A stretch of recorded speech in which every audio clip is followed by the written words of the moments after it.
Hello student, स्वागत है आपका अपने इस चैनल पर where we strive to make our maths very easy. आज से हम लोग एक नया चैप्टर शुरू करने जा रहे हैं। बहुत ही सिंपल टॉपिक है, that is sets and relations. वैसे तो आपने ये चैप्टर का नाम पढ़ ही लिया होगा। ये चैप्टर आपने ऑलरेडी सीखा हुआ है 9th स्टैंडर्ड में। द फर्स्ट पार्ट, सेट्स वाला पार्ट आप पहले भी पढ़ चुके हो इन 9th standard, right? And very easy topic sets. तो मैं सीधा सेट से ही शुरू करूंगा। इस चैप्टर में दो एक्सरसाइज है। पहला एक्सरसाइज सेट्स चैप्टर पे, दूसरा एक्सरसाइज रिलेशंस चैप्टर पे। बट रिलेशंस पढ़ने से पहले सेट्स का जानना बहुत जरूरी है। So let's recollect. मैं सिखाऊंगा नहीं, हमें सिर्फ याद करना है ये हमने 9th स्टैंडर्ड में क्या क्या पढ़ा। Okay, so let's recollect chapter sets. तो मेरा एक सिंपल सा क्वेश्चन है आपसे, what do you mean by sets? Set पूरा चैप्टर पढ़ लिया आपने, उसका मीनिंग बता दो। सबके माइंड में चलना चाहिए कि sets means a collection of objects, correct? लेकिन when I talk about a specific definition of sets, then I'll say a set is collection of objects, correct? लेकिन उसमें एक वर्ड और ऐड कर दूंगा मैं, set is a collection of well defined objects, a group of objects, a collection of things। इन सबको हम लोग सेट्स बोलते हैं, लेकिन मैं बोलूंगा set collection of well defined objects. मैं वेल डिफाइंड ऑब्जेक्ट्स क्यों बोल रहा हूँ सेट्स में? यहां पर मैं डेफिनेशन लिख देता हूं आपके लिए। Sets means what? कलेक्शन और group of well defined objects. This is what I have learned. Okay, तो एक वर्ड बहुत इंपॉर्टेंट है यहाँ पर, वेल डिफाइंड। क्यों? उसका रीजन है। एक एग्जांपल लेते हैं सेट्स का। अगर मैं आपसे ही पूछूं कलेक्शन ऑफ ऑब्जेक्ट्स में कोई भी एक एग्जांपल बता दो, तो आप क्या बताओगे? Let's suppose collection of books. Collection of books को सेट मान सकते हैं। क्यों हम लोग कलेक्शन ऑफ बुक्स को सेट मानते हैं? एक सिंपल सा एग्जांपल ले लेते हैं। मान लो कि आप चले गए दुकान पे, आपको आपके 11th स्टैंडर्ड का बुक्स खरीदना था। बहुत लोगों को तो ये भी नहीं पता होगा कि कौन कौन से सब्जेक्ट्स होते हैं उसमें। तो आप दुकानदार को जाकर क्या बोलते हो? मैंने ना 11th साइंस में एडमिशन लिया है, मेरे को जितने भी टेक्स्ट बुक्स है सब दे दो। तो उसको पता है कि 11th साइंस में कौन कौन से टेक्स्ट बुक्स है, वो आपको निकाल के दे देगा, करेक्ट? लेकिन अगर आप सामने से मांगने लगे, मेरे को ना फिजिक्स का टेक्स्ट बुक दो, फिर केमिस्ट्री का भी टेक्स्ट बुक दो, फिर मैथ्स का टेक्स्ट बुक दो, इंग्लिश, ऐसा बोलोगे क्या? कभी नहीं बोलेंगे। हम लोग सिर्फ उसको इतना ही बोलेंगे, give me a set of 11th standard science text books. तो उसको पता है कि उसमें कौन कौन सी बुक्स आती है, वो आपको निकाल के दे देगा। इसीलिए इन सारे बुक्स को एक कलेक्शन मानते हैं। एक कलेक्शन मानते मतलब हम लोग एक सेट मानते हैं। ओके, या फिर कोई और एग्जांपल लेना है तो मैथमेटिकल एग्जांपल अगर लेना है तो मैं बोल सकता हूँ कि सेट ऑफ प्राइम नंबर्स। जितने भी प्राइम नंबर शुरू होते हैं, 2 से शुरू होता है, 2, 3, 5, ये सारे प्राइम नंबर्स एक सेट बन सकते हैं। Set of natural numbers, set of whole numbers, you can give n number of examples of a set. लेकिन ये सारे के सारे एग्जांपल्स एक वेल डिफाइंड आंसर्स है। एक वेल डिफाइंड आंसर कैसे है? एक और एग्जांपल ले लो। मान लो मैं आपसे पूछूं, give me a list of, give me a set of your favourite food items. कोई भी आपकी जो फेवरेट डिश है उसके नाम लिख के दे दो मुझे। तो आप जो लिखने वाले हो वो आपके फ्रेंड से अलग होगा। इनफैक्ट आप जो लिखने वाले हो आपके मॉम डैड से भी अलग होगा, क्योंकि आपकी फेवरेट डिश वेरी कर सकता है दूसरे से। So this is not a well defined answer. ये सबके लिए सेम आंसर नहीं होने वाला, इसलिए इस वाले एग्जाम्पल को हम लोग सेट नहीं मानेंगे। ओके, इतना ही नहीं। मान लो मैं आपसे पूछूं, give me a list of favourite actor. लड़के लोग एक्ट्रेस लिख लो। Okay, so give me a set of favourite actor और एक्ट्रेस। तो सबके लिए अलग अलग होगा, आपके लिए, आपके फ्रेंड के लिए, सबके लिए अलग अलग आंसर होंगे। तो this is not a set. Set हम लोग उन्हीं चीजों को बोलेंगे जिसका आंसर सबके लिए सेम है, सबके लिए कांस्टेंट है। इसलिए मैंने यहाँ पर एक वर्ड ऐड किया, that is well defined objects. Okay, एक ऐसा कलेक्शन ऑफ ऑब्जेक्ट्स जो सबके लिए सेम है। जैसे कि मैं आपसे पूछूं, set of colours of rainbow. अब set of colours of rainbow आपको पता है, violet, indigo, blue, green, yellow, orange, red होता है, विबग्योर के नाम से आप जानते हो। अब आपको पूछूं, या जो कश्मीर में बैठा है या अमेरिका में बैठा है उसको पूछूं, तो भी वही यही आंसर देने वाला है। इसलिए हम लोग इसको वेल डिफाइंड ऑब्जेक्ट्स बोलते हैं। Okay, keep this in mind, very very important. ऐसे सेट्स जिसका आंसर सबके लिए कांस्टेंट रहने वाला है उसी को हम लोग सेट मानेंगे, बाकी को सेट्स नहीं मानेंगे। ओके, तो अगर मैं सेट को लिखना चाहूं तो सेट को कैसे लिखते हैं? Set is always represented by any capital letter, A, B, आप कुछ भी नाम दे सकते हो। ओके, जैसे कि मान लो सेट ए को मैं लिखना चाहता हूं collection of 11th science textbooks बोल सकते हैं, okay.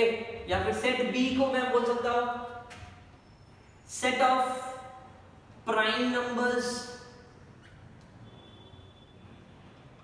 Correct. So these are some very simple examples in sets. लेकिन सेट को इतना ओपनली रिप्रेजेंट नहीं करते। There is a specific method of representing sets, और वो क्या है? Set is always represented in two different forms. First one, we call it as listing method, या फिर इसका एक और नाम है roster form. We call it as listing method या फिर roster form. दूसरा method of representation is set builder form, या फिर we also call it as rule method. ये दोनों मेथड किस लिए है? It is the examples or the types of representation of sets. तो यहां पर मैं स्पेसिफिक नाम लिख लेता हूं, representation of sets. सेट को किस तरीके से लिखा जाता है? दो तरीकों से लिखा जाता है। पहला या तो लिस्टिंग मेथड से, दूसरा या तो सेट बिल्डर फॉर्म से। अब दोनों है क्या वो समझ लो। सबसे पहला method and that is listing method. ये सबसे इजी मेथड है जो आप ऑलरेडी सीख चुके हो 9th स्टैंडर्ड में। मैं कुछ नई बातें नहीं कर रहा, मैं सिर्फ वही चीज रिपीट कर रहा हूं जो आप पहले कर चुके हो, okay. So what do you mean by listing method? मान लो कि मैं बात करूं एक ऐसे सेट की जो प्राइम नंबर्स के बारे में बता रहा है। तो प्राइम नंबर्स शुरू कहां से होता है? 2, 3, 5, 7, 11, 13, 17 एंड सो ऑन। तो मैंने यहां पर क्या किया? मैंने उस सेट के सारे वैल्यूज को लिस्ट करके लिख लिया, एक लाइन में सब कुछ लिख लिया, back to back back to back back to back. ऐसे टाइप को बोलते हैं लिस्टिंग मेथड, करेक्ट। अब एक चीज अगर आपको याद होगा, सेट को लिखने के लिए हम लोग हमेशा कर्ली ब्रैकेट को यूज करते हैं, okay. Set is always written in a curly bracket. उसका एक नाम होता है ए बी सी डी, ए से लेकर जेड तक आप कुछ भी दे सकते हो, ठीक है। जितने भी वैल्यूज है उन सबको कॉमा सेपरेटेड लिखने का, हर एक के बीच में कॉमा होना चाहिए, ओके। मान लो मैं एक और एग्जांपल ले लूं, सेट बी। जैसे हमने अभी बात किया था कलर्स ऑफ रेनबो, तो उसके लिए क्या लिखोगे? VIBGYOR, violet, indigo, blue, green, yellow, orange, red. इस तरीके से मैंने कलर्स ऑफ रेनबो में जो जो कलर्स आते हैं उन सबको लिख लिया। भले ही मैंने सिर्फ इनिशियल्स लिखा, चलेगा। सारे के सारे इनिशियल्स लिख दिए, कॉमा सेपरेटेड, हर एक के बीच में कॉमा डाल दिया, कर्ली ब्रैकेट डाल दिया।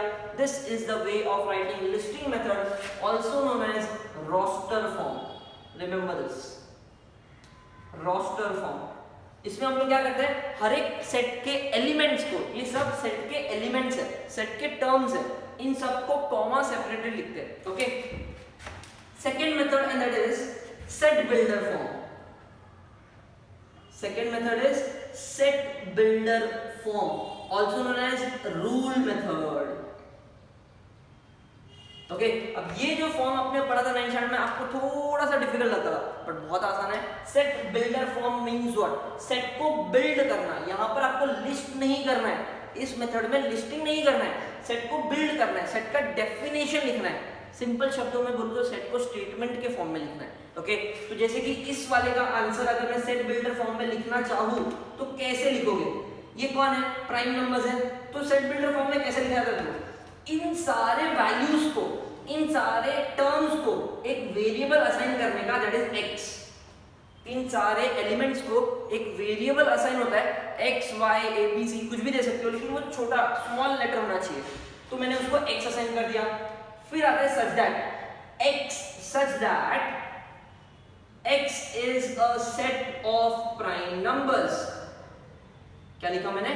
x such that x is a set of prime numbers। तो x is a set of prime numbers। x मतलब क्या?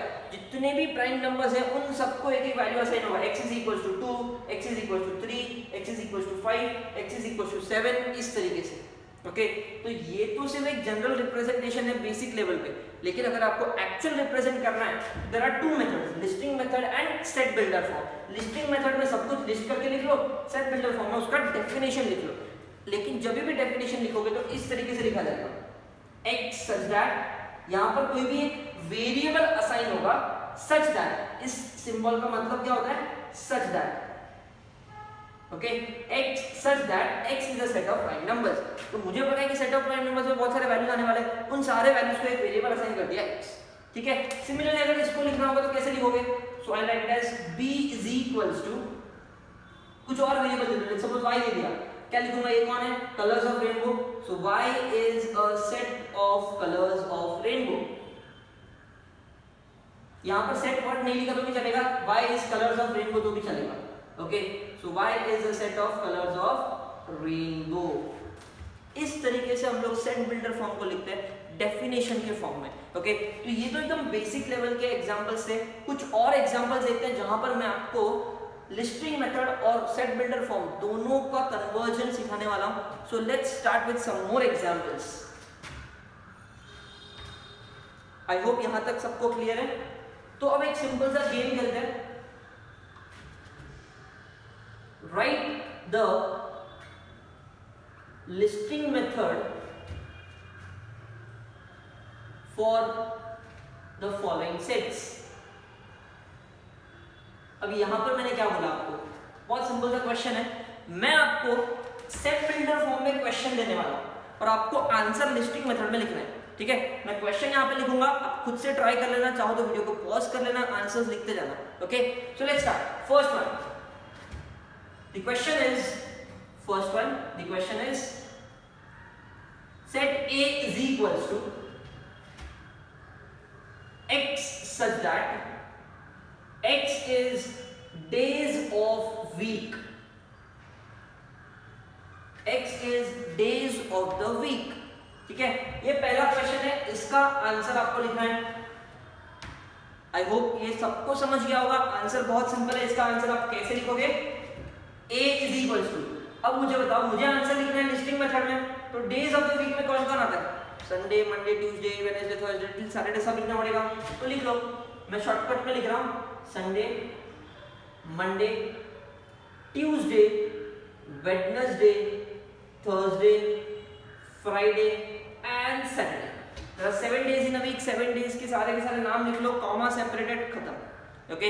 चलो सेकंड एग्जांपल, मान लो कि मैंने लिखा let's set b is equals to x such that x belongs to natural numbers, x is less than or equals to 6। मैंने हर एक चीज आपको डिटेल में पढ़ के सुनाया। मैंने क्या बोला, देखो x such that, इसका मीनिंग मैंने आपको ऑलरेडी बता दिया था, दिस मीन्स सच दैट। इसका मतलब क्या होता है, बिलोंग्स टू। n मतलब नेचुरल नंबर्स, ये सबको पता होना चाहिए। w मतलब होल नंबर्स, i मतलब इंटीजर्स। चाहो तो मैं यहां पर आपको लिख के दे देता हूं, natural numbers, whole numbers, integers, this is how you remember, okay. Rational numbers, rational numbers को q से डिनोट करते हैं।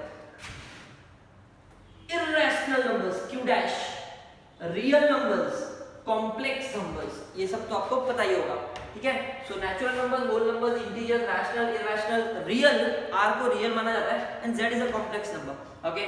चलो, सो ये सारा चीजें आपको समझ आ गई होगी।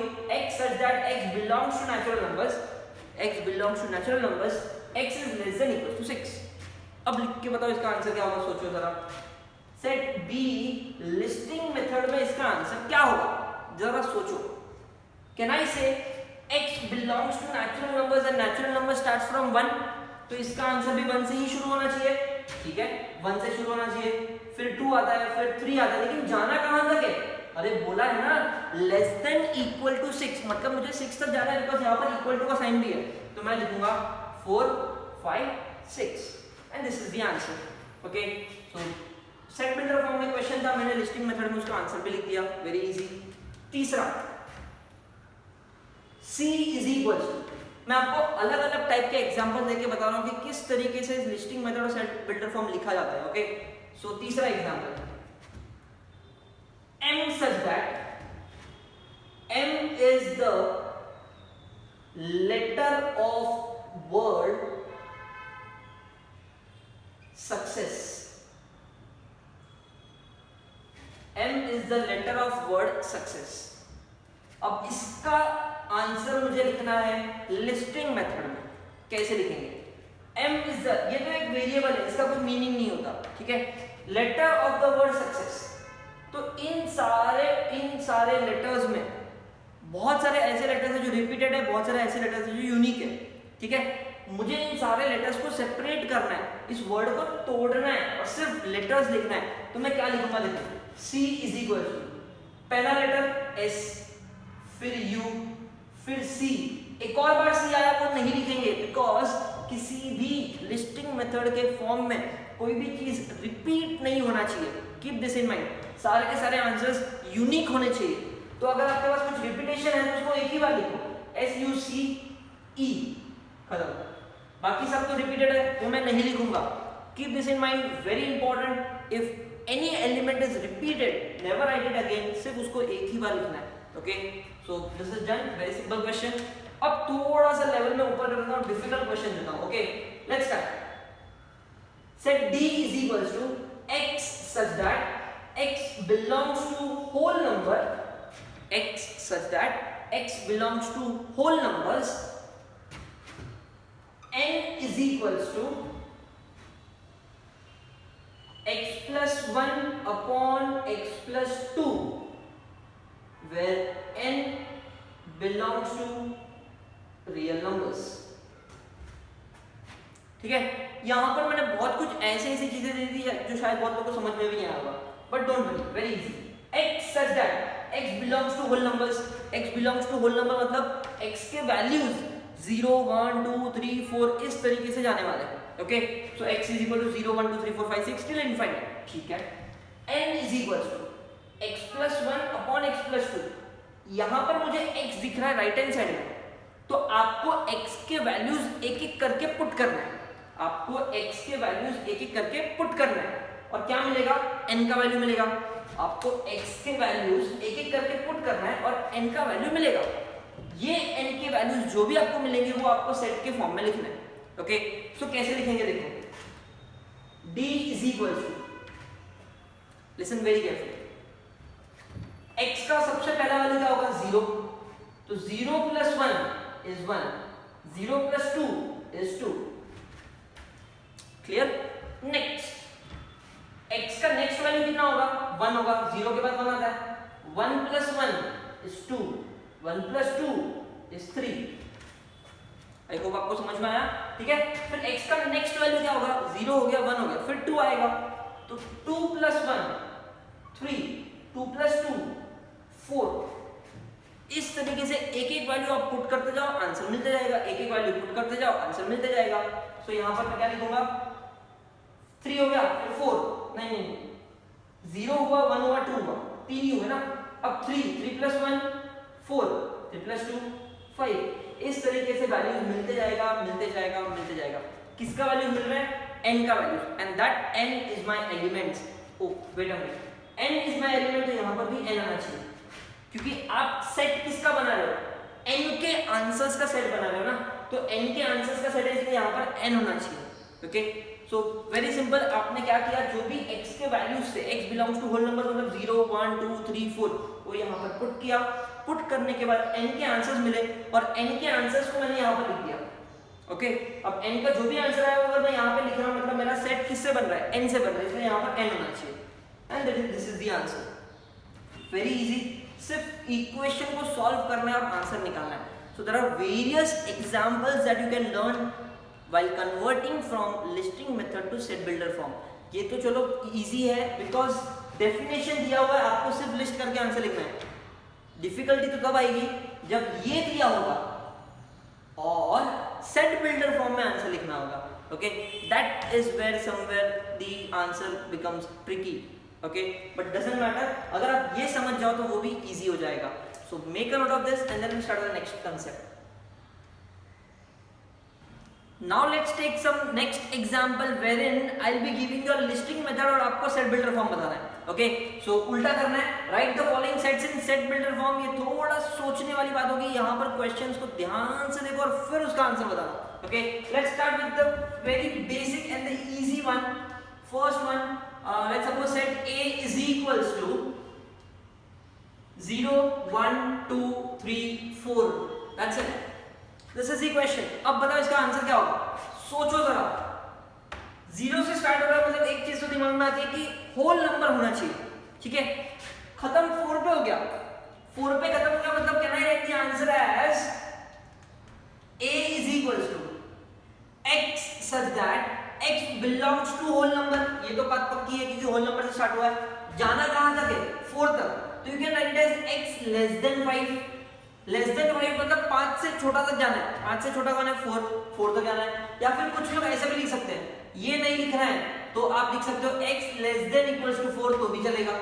लेस देन 5 लिखो तो भी चलेगा. लेस देन इक्वल्स टू 4 लिखो तो भी चलेगा. And that's your answer. Okay, so very easy one.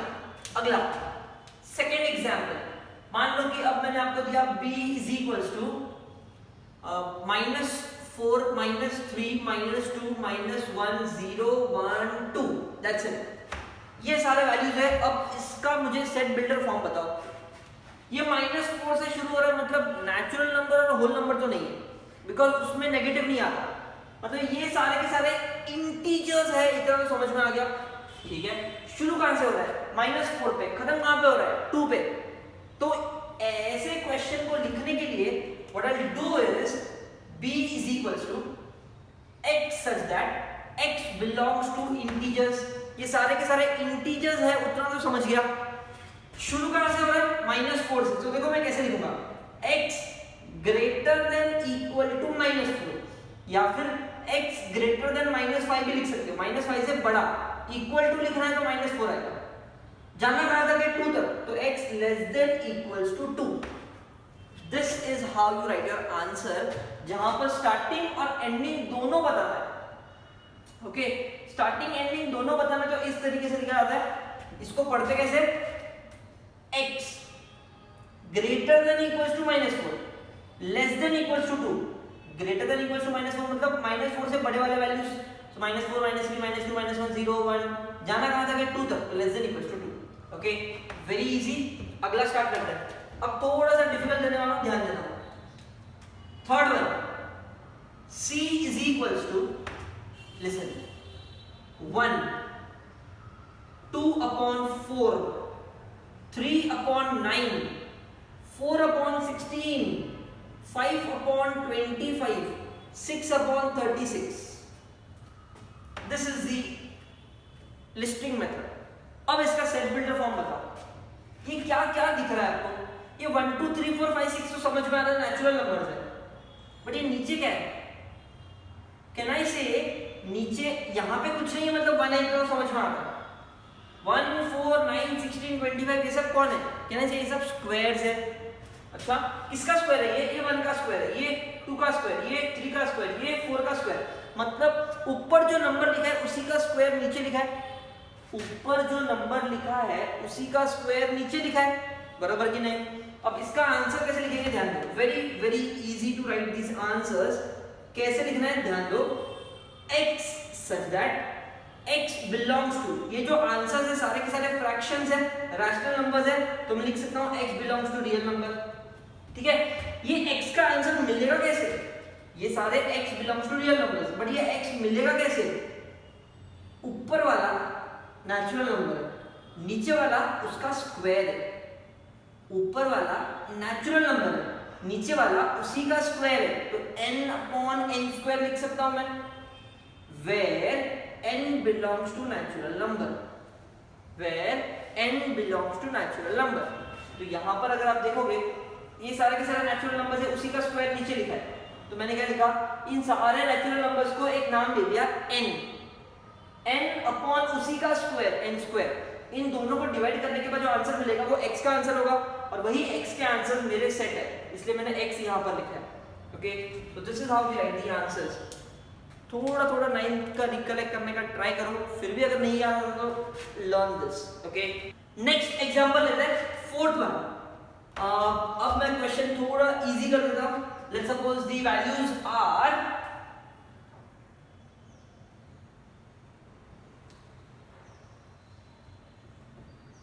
That's it, इतना ही लिखा मैंने। अब मुझे इसका आंसर बताओ, क्या लिखोगे इसका आंसर? सोचो सोचो सोचो सोचो। बहुत सिंपल है। कैन आई से यहां पर एक वर्ड बनता है 8 या फिर टी, तो ये सारे के सारे टी या फिर 8 के लेटर्स है, तो मैं यहां पे लिखूंगा x such that x is letter of the word t। अब आप बोलोगे टी तो टी ई ए होना चाहिए, ऐसा कुछ नहीं है। एलिमेंट्स आप कैसे भी लिख सकते हो, पहले ए लिखो, ई लिखो, टी लिखो, या फिर पहले टी ई ए अलाउड। सेट मतलब एक झोला, एक बैग, बैग में कैसे भी वैल्यू ज्यादा चलता है। ओके, सो टी के लेटर्स है A E and T, that's it. तो बहुत सिंपल सा क्वेश्चन है। हमने कुछ एग्जांपल्स यहाँ पर देख लिए जहाँ पर हमने लिस्टिंग मेथड से सेट बिल्डर फॉर्म लिखे। Okay, so these are the two very important representation of sets. इसी के ऊपर आपका फर्स्ट क्वेश्चन स्टार्ट होता है। I directly start with exercise 5.1। Okay, question number 1 देखो क्या दिया है, describe the following sets in roster form. आपको सेट बिल्डर फॉर्म दिया है और मुझे रोस्टर फॉर्म में लिखना है। रोस्टर फॉर्म मतलब listing method. Okay, so let's start. बहुत आसान है अपने लिए अब तो, क्योंकि हमने ऑलरेडी इतने सारे क्वेश्चंस कर लिए। First one, x such that x is the letter of the word movement। तो बताओ इसका आंसर क्या होना चाहिए? मूवमेंट को कैसे लिखोगे? पहले m आएगा, फिर o आएगा, v e, फिर से m आएगा क्या? नहीं, फिर से e नहीं, n and t, that's it. इस तरीके से हम लोग इन सारे लेटर्स को लिखेंगे, यूनिक लेटर्स लिखेंगे, रिपीट वाला नहीं लिखेंगे। ओके, नेक्स्ट b वाले के लिए क्या लिखोगे? b is equals to x such that x is an integer। ठीक है, x is an integer लिखो या x belongs to integer लिखो, एक ही बात होती है। -3/2 मतलब -1.5, 9/2 मतलब 4.5। x is greater than -1.5, -1.5 से बड़े वाले नंबर्स, लेस देन 4.5, 4.5 से छोटे वाले नंबर्स। तो अगर मैं नंबर लाइन की बात करूं, आपने नंबर लाइन तो सीखा ही होगा। नंबर लाइन की अगर मैं बात करूं, बीच में 0 होता है, फिर 1 होता है, 2 होता है, सॉरी -1 होता है, -2 होता है, 1 2 3 4 5, इस तरीके के वैल्यूज होते हैं नंबर लाइन पे। मुझे क्या बोला गया? -1.5 मतलब इधर आएगा, इससे बड़ा, 4.5 से छोटा। ओके, -1.5 से बड़ा, 4.5 से छोटा। इंटीजर्स कौन कौन से है वो लिखो। तो इंटीजर्स कौन कौन से मुझे बताओ। b इज इक्वल टू -1.5 से बड़ा कौन आएगा? -1 आएगा, फिर 0 1 2 3 4, 4.5 तक जाना है, उससे आगे नहीं जाना। तो ये सारे मेरे आंसर्स होंगे, दैट्स इट। इतना सिंपल है। ओके, तीसरा question, x such that x is equals to 2n plus 1 where n belongs to natural number। n belongs to natural number मतलब n का वैल्यू पहले 1 होगा, फिर 2 होगा, फिर 3 होगा, 4 होगा एंड सो ऑन। तो ये जो n के वैल्यूज है आपको एक एक करके यहाँ पर पुट करना है और x का वैल्यू निकालना है। जो भी x का वैल्यू होगा वही मेरा सेट है, बिकॉज यहाँ पर मैंने x लिखा है। तो क्या होगा देखो, c is equals to, पहले n का वैल्यू 1 है, 2 into 1 2, 2 plus 1 3, तो x का वैल्यू 3 आया। फिर n का वैल्यू कितना है? 2, 2 2 4 plus 1 5, तो x का वैल्यू 5। फिर n का वैल्यू कितना? 3, 2 3 6, 6 plus 1 7। फिर n का वैल्यू कितना? 4, 2 4 8, 8 plus 1 9 एंड सो ऑन इसलिए डॉट डॉट डॉट डॉट करके लिख लो, चल जाएगा। This is the answer. जो भी x का आंसर आता है वो यहाँ पे लिखना है, बिकॉज यहाँ पर x लिखा हुआ है। लेकिन x का आंसर मिलेगा कैसे? n के वैल्यू से। n का वैल्यू कौन है? Natural number. तो एक एक करके पुट करो, x का वैल्यू मिलता जाएगा। Okay, so question number 1 very easy. Generally listing method में अगर लिखना है तो वो बहुत आसान होता है। Okay, so make a note of this and then we start with question number 2। Let's start with question number 2। Question number 2 says describe the following sets in set builder form. मतलब हमें लिस्टिंग मेथड दिया हुआ और set builder form लिखना है। ऐसे example हम लोग पहले भी कर चुके हैं, right? So let's start with the questions. First one, एक सेट दिया जिसमें सिर्फ 0 है, तो पहले तो इसको एक नाम दे दो। लेट्स सपोज मैंने इसको नाम दे दिया a। ठीक है, अब सिर्फ 0 है मतलब आप क्या लिखोगे? 0 मतलब जनरली होल नंबर से शुरू होता है, करेक्ट? तो मैं यहाँ पे लिख सकता हूँ इसका answer a is equal to x such that x belongs to whole number। अब x belongs to whole number तो समझ में आ गया, जीरो से शुरू हो रहा है, लेकिन ये जीरो पे ही खत्म हो गया, जीरो के आगे गया ही नहीं, तो मैं क्या लिखूंगा, देखो कैसे, यहाँ पर एक ये वेरी इंपॉर्टेंट स्टेप हो जाएगा, ठीक है। x belongs to whole number मतलब जीरो से शुरू हो रहा है, लेकिन वो जीरो के आगे नहीं जाएगा, मतलब x is less than 1। ये बहुत इंपॉर्टेंट स्टेप मैंने लिखा, x less than 1 मतलब क्या, मुझे जीरो से शुरू करना है, ये मुझे ये बता रहा है, खत्म कहां पे करना है ये बता रहा है, क्या बता रहा है, लेस देन 1 पे ही खत्म कर देना है, लेस देन 1 मतलब जीरो पे ही खत्म कर देना है, that's it and this is the answer. लिखने वाले ऐसा भी लिख सकते हैं, a is equals to x such that x belongs to whole number। अब ये होल नंबर है, इसके आगे 1 2 3 नहीं है, 1 2 3 नहीं है मतलब नेचुरल नंबर नहीं है, so it does not belongs to natural number भी आप लिख सकते हो। डेफिनेशन हम लोग किसी भी तरीके से लिख सकते हैं, इट इज अलाउड, ये भी लिख सकते हो, ये भी लिख सकते हो, चलेगा, okay. Does not belong to natural number मतलब होल नंबर से शुरू तो होगा लेकिन नेचुरल नंबर तक जाएगा ही नहीं, मैं does not belong to natural number लिख दिया, okay. Second question, 0 plus minus 1 plus minus 2 plus minus 3, इसको पहले एक नाम दे दो, सेट बी दे दिया। अब ये प्लस माइनस 1 प्लस माइनस 2 को मैं ऐसे लिख सकता हूँ, सारे नेगेटिव वालों को साइड में ले लिया और फिर सारे पॉजिटिव वाले, करेक्ट। तो मेरा जो सेट है वो शुरू होता है -3 से खत्म होता है 3 पे, ऐसा एग्जांपल हम लोग पहले भी कर चुके हैं। सो इसका आंसर क्या होगा, देखो x such that x belongs to integer लिखना पड़ेगा बिकॉज़ ये सारे इंटीजर्स है।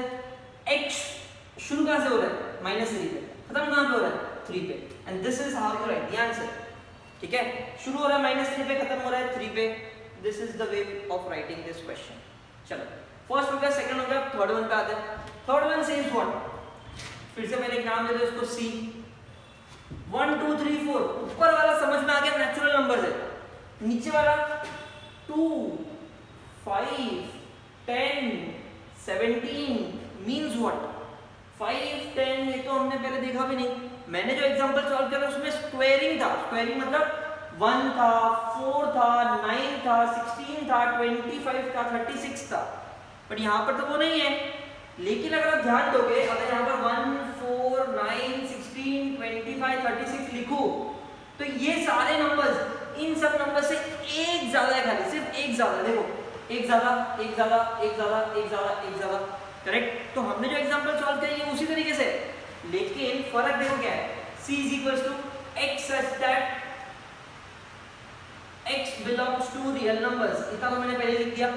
अब ये x मिलेगा कैसे, देखो कैसे मिलेगा, ऊपर सारे के सारे नेचुरल नंबर्स, नीचे नेचुरल नंबर का स्क्वायर, 1 का स्क्वायर 2 का स्क्वायर 3 का स्क्वायर 4 का स्क्वायर, इन सब का स्क्वायर है, लेकिन स्क्वायर के साथ साथ एक नंबर ज्यादा भी है, स्क्वायर्स के साथ साथ एक नंबर ज्यादा भी है, +1 1 + 1 2 4 + 1 5 9 + 1 10 16 + 1 17, इस तरीके से लिखना है। और ये n मतलब क्या, n मतलब नेचुरल नंबर्स, n मतलब नेचुरल नंबर, नेचुरल नंबर शुरू कहां से होता है, 1 2 3 4 5 6, लेकिन मुझे यहाँ पर सिर्फ 7 तक जाना है, मैं लिखूंगा n is less than equal to 7। शुरू कहां से हो रहा है वो आपको नेचुरल नंबर बताएगा, खत्म कहां पे करना है उसके लिए आपको एक और बार लिखना पड़ेगा less than equal to 7, okay. keep this in mind, very very important way of writing set builder form, ठीक है। फोर्थ क्वेश्चन, इसको भी एक नाम दे दो D।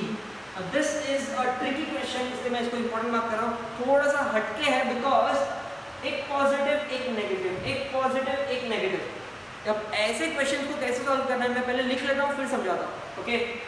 So D is equals to x such that x belongs to integers। x मिलेगा कैसे, ध्यान दो, -1 raised to n into n-1। अब यहाँ पर n-1 तो मैं यहाँ पर भी n-1 लिखता हूँ, where n belongs to natural number, ठीक है। मैंने जानबूझ के पहले आंसर लिख लिया, अब मैं आपको समझाता हूँ कि ये आंसर राइट कैसे। n belongs to natural number मतलब n का वैल्यू कहाँ से शुरू होगा, 1 फिर 2 फिर 3 फिर 4 एंड सो ऑन, ठीक है। और यहाँ पे डॉट डॉट डॉट है मतलब मुझे खत्म करने की जरूरत नहीं है, जैसे यहाँ पे खत्म किया था तो यहाँ तक लिख के छोड़ दिया। n का वैल्यू 1 2 3 4 5 6 मतलब n के वैल्यूज 1 2 3 4 ऐसे आगे बढ़ते जाएगा। तो पहला वैल्यू लेते हैं, n का वैल्यू 1 पुट करो, -1 raised to 1 - 1 1 - 1 0 होता है, and anything raised to 0 is 1. Anything raised to 0 is 1 into 1 minus 1. 1 minus 1 0 and 0 into anything is 0.